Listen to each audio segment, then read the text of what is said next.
Ladies and gentlemen, please welcome Republican presidential candidate, Mr. Donald J. Trump.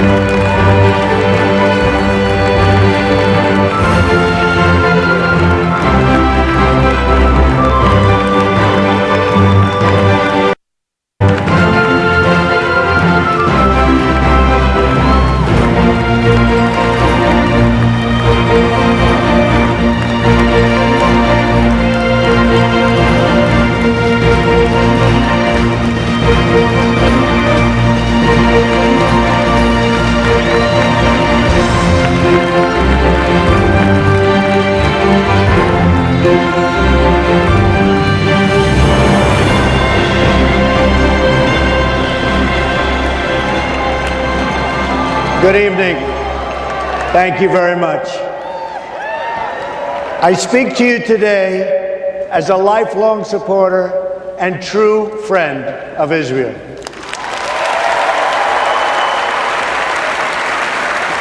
I'm a newcomer to politics, but not to backing the Jewish state. In 2001, weeks after the attacks on New York City and on Washington, and frankly, the attacks on all of us, attacks that perpetrated, and they were perpetrated by the Islamic fundamentalists, Mayor Rudy Giuliani visited Israel to show solidarity with terror victims. I sent my plane because I backed the mission for Israel 100%.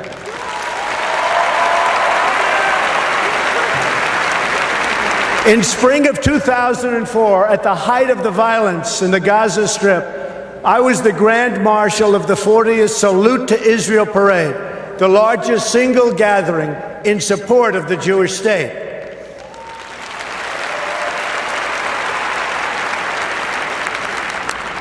It was a very dangerous time for Israel and, frankly, for anyone supporting Israel. Many people turned down this honor. I did not. I took the risk, and I'm glad I did.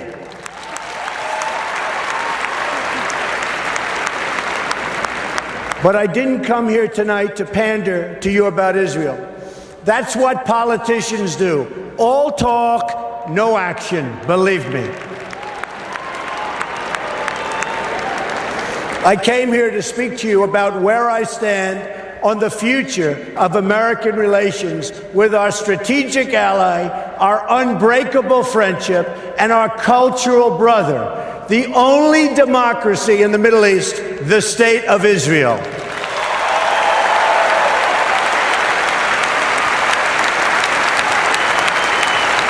Thank you. My number one priority is to dismantle the disastrous deal with Iran.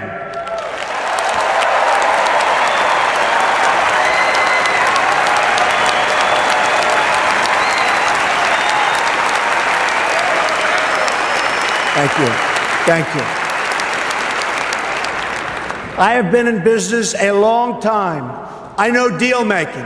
And let me tell you, this deal is catastrophic for America, for Israel, and for the whole of the Middle East. The problem here is fundamental. We've rewarded the world's leading state sponsor of terror with $150 billion, and we received absolutely nothing in return.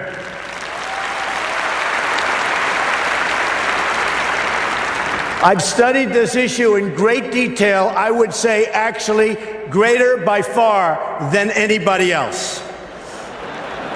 Believe me. Oh, believe me. And it's a bad deal.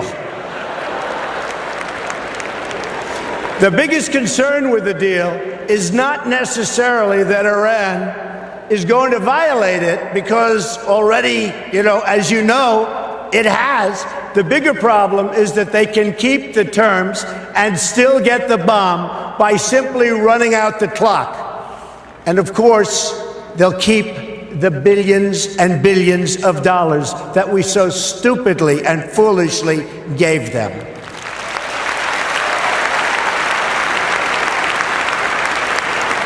The deal doesn't even require Iran to dismantle its military nuclear capability.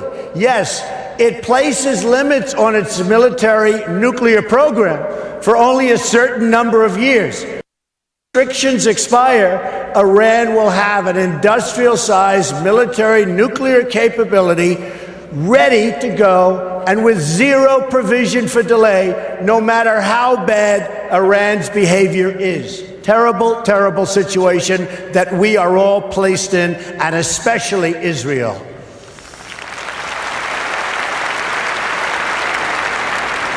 When I'm president, I will adopt a strategy that focuses on three things when it comes to Iran. First, we will stand up to Iran's aggressive push to destabilize and dominate the region.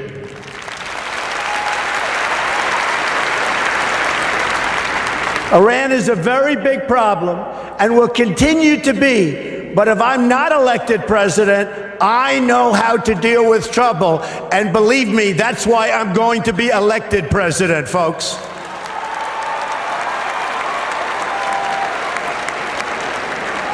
And we are leading in every poll. Remember that, please. Iran is a problem in Iraq, a problem in Syria, a problem in Lebanon, a problem in Yemen, and will be a very, very major problem for Saudi Arabia. Literally every day, Iran provides more and better weapons to support their puppet states. Hezbollah, Lebanon received, and I'll tell you what, it has received sophisticated anti-ship weapons, anti-aircraft weapons, and GPS systems and rockets like very few people anywhere in the world, and certainly very few countries have. Now they're in Syria trying to establish another front against Israel from the Syrian side of the Golan Heights. In Gaza, Iran is supporting Hamas and Islamic Jihad. And in the West Bank, they're openly offering Palestinians $7,000 per terror attack and $30,000 for every Palestinian terrorist home that's been destroyed. A deplorable, deplorable situation.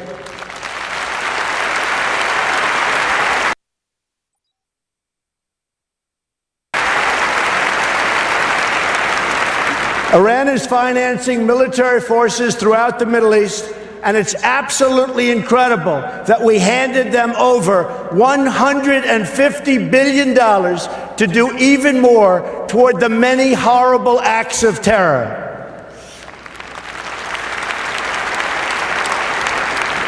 Secondly, we will totally dismantle Iran's global terror network, which is big and powerful, but not powerful like us.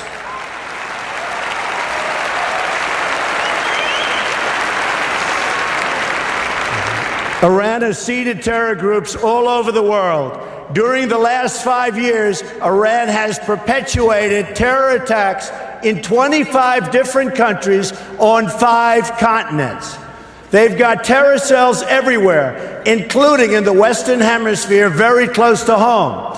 Iran is the biggest sponsor of terrorism around the world, and we will work to dismantle that reach. Believe me, believe me.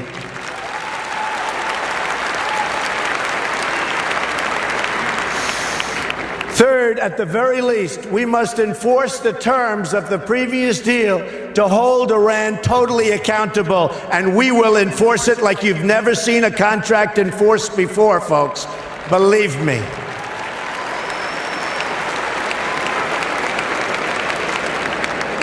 Iran has already, since the deal is in place, test-fired ballistic missiles 3 times. Those ballistic missiles, with a range of 1,250 miles, were designed to intimidate not only Israel, which is only 600 miles away, but also intended to frighten Europe and someday maybe hit even the United States. And we're not going to let that happen. We're not letting it happen, and we're not letting it happen to Israel, believe me.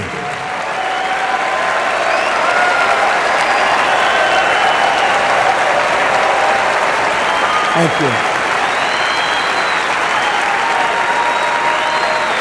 Thank you.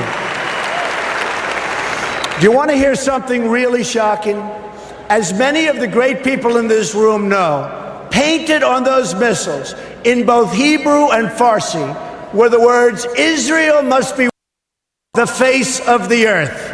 You can forget that.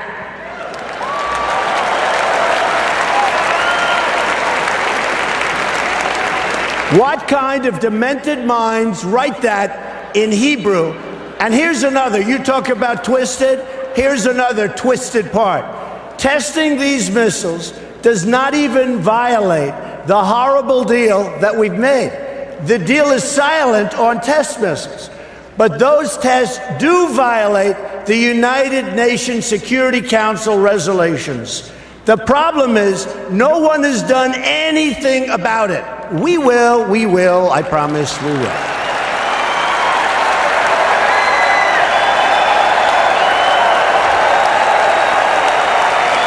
Thank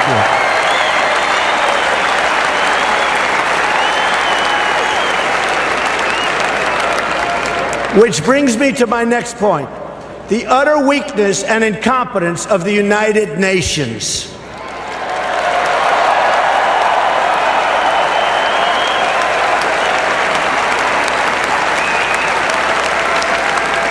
The United Nations is not a friend of democracy. It's not a friend to freedom. It's not a friend even to the United States of America, where, as you know, it has its home. And it surely is not a friend to Israel.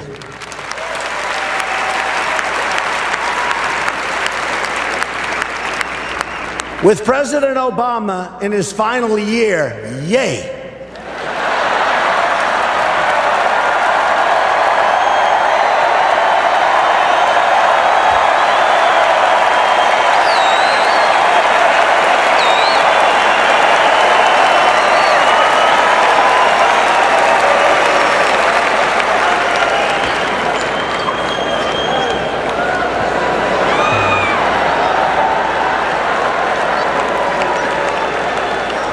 He may be the worst thing to ever happen to Israel, believe me. Believe me. And you know it, and you know it better than anybody. So with the president in his final year, discussions have been swirling about an attempt to bring a Security Council resolution on terms of an eventual agreement between Israel and Palestine. Let me be clear. An agreement imposed by the United Nations would be a total and complete disaster.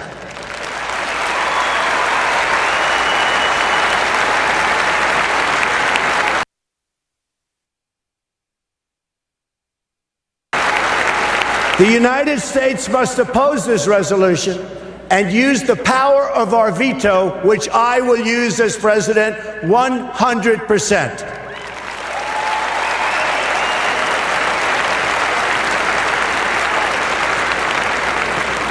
When people ask why, it's because that's not how you make a deal. Deals are made when parties come together. They come to a table and they negotiate. Each side must give up something. It's values. I mean, we have to do something where there's value in exchange for something that it requires. That's what a deal is. A deal is really something that when we impose it on Israel and Palestine, we bring together a group of people that come up with something that's not going to happen with the United Nations. It will only further, very importantly, it will only further delegitimize Israel. It will be a catastrophe and a disaster for Israel. It's not going to happen, folks.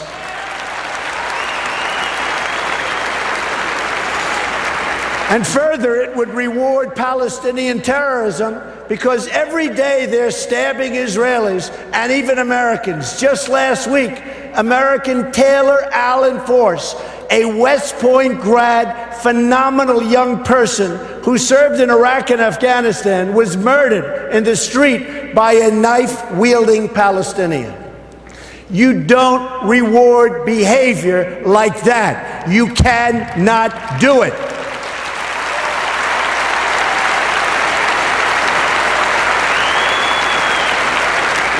There's only one way you treat that kind of behavior. You have to confront it.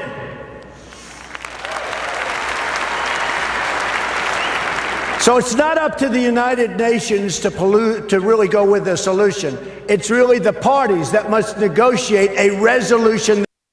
They have no choice. They have to do it themselves, or it will never hold up anyway. The United States can be useful as a facilitator of negotiations, but no one should be telling Israel that it must be, and really that it must abide by some agreement made by others thousands of miles away that don't even really know what's happening to Israel, to anything in the area. It's so preposterous. We're not going to let that happen.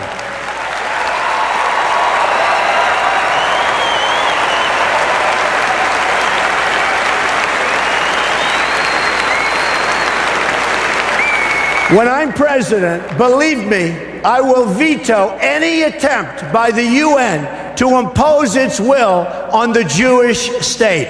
It will be vetoed 100%. You see, I know about deal making. That's what I do. I wrote The Art of the Deal. One of the best-selling all-time, and I mean seriously, I'm saying one of because I'll be criticized as I say the, so I'm going to be very diplomatic. One of, I'll be criticized. I think it is number one, but why take a chance? One of the all-time best-selling books about deals and deal-making. To make a great deal, you need two willing participants. We know Israel is willing to deal. Israel has been trying. That's right. Israel has been trying to sit down at the negotiating table without preconditions for years. You had Camp David in 2000, where Prime Minister Barak made an incredible offer, maybe even too generous. Arafat rejected it. In 2008, Prime Minister Olmert made an equally generous offer. The Palestinian Authority rejected it also. Then John Kerry tried to come up with a framework, and Abbas didn't even respond, not even to the Secretary of State of the United States of America. They didn't even respond. When I become president, the days of treating Israel like a second-class citizen will end on day one.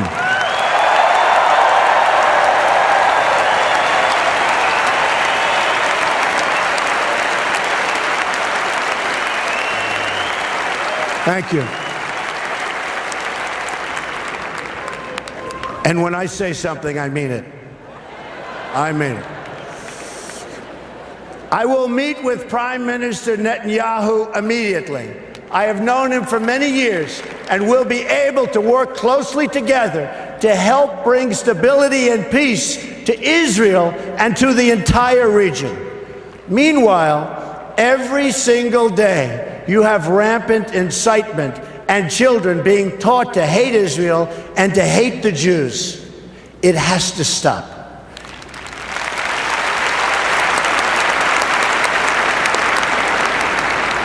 When you live in a society where the firefighters are the heroes, little kids want to be firefighters. When you live in a society where athletes and movie stars are the heroes, little kids want to be athletes and movie stars. In Palestinian society, the heroes are those who murder Jews. We can't let this continue. We can't let this happen any longer.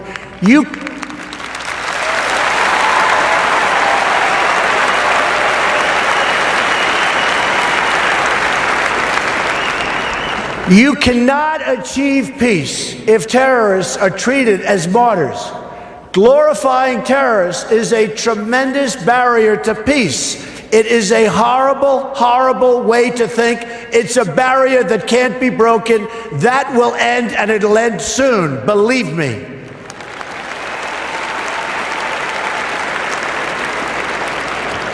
In Palestinian textbooks and mosques, you've got a culture of hatred that has been fermenting there for years, and if we want to achieve peace, they've got to go out and they've got to start this educational process. They have to end education of hatred. They have to end it, and now.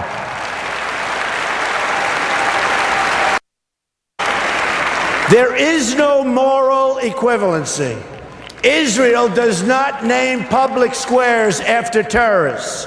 Israel does not pay its children to stab random Palestinians. You see, what President Obama gets wrong about deal-making is that he constantly applies pressure to our friends and rewards our enemies.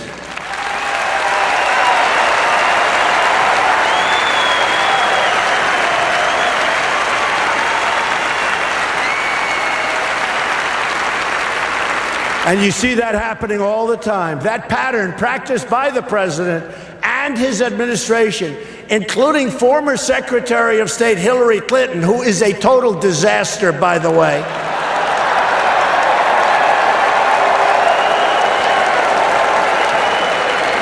She and President Obama have treated Israel very, very badly.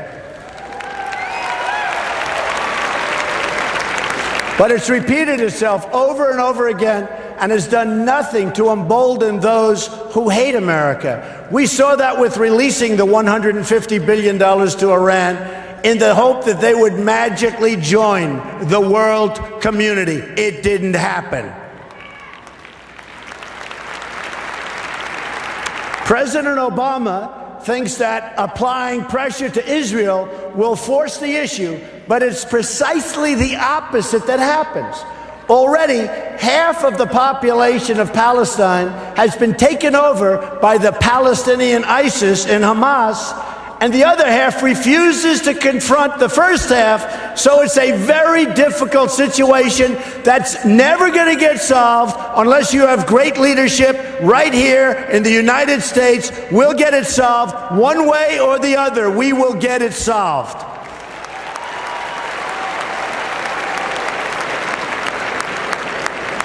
But when the United States stands with Israel, the chances of peace really rise, and rises exponentially. That's what will happen when Donald Trump is president of the United States.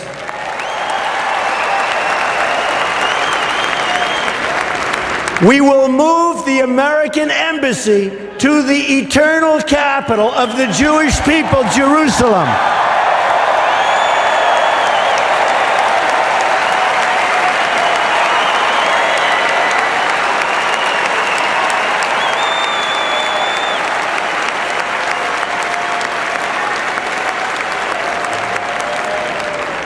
And we will send a clear signal that there is no daylight between America and our most reliable ally, the State of Israel.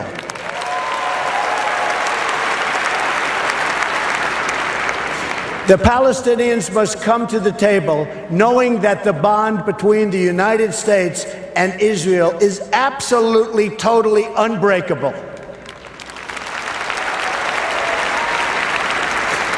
They must come to the table willing and able to stop the terror being committed on a daily basis against Israel. They must do that.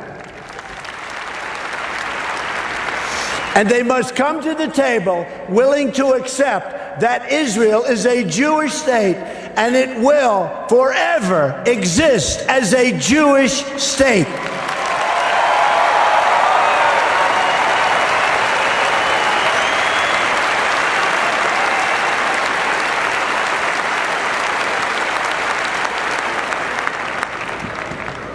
I love the people in this room. I love Israel. I love Israel. I've been with Israel so long in terms of I've received some of my greatest honors from Israel. My father before me, incredible. My daughter Ivanka is about to have a beautiful Jewish baby.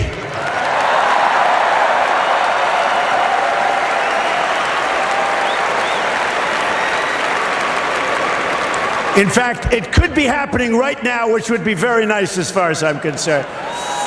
So I want to thank you very much. This has been a truly great honor. Thank you, everybody. Thank you. Thank you very much.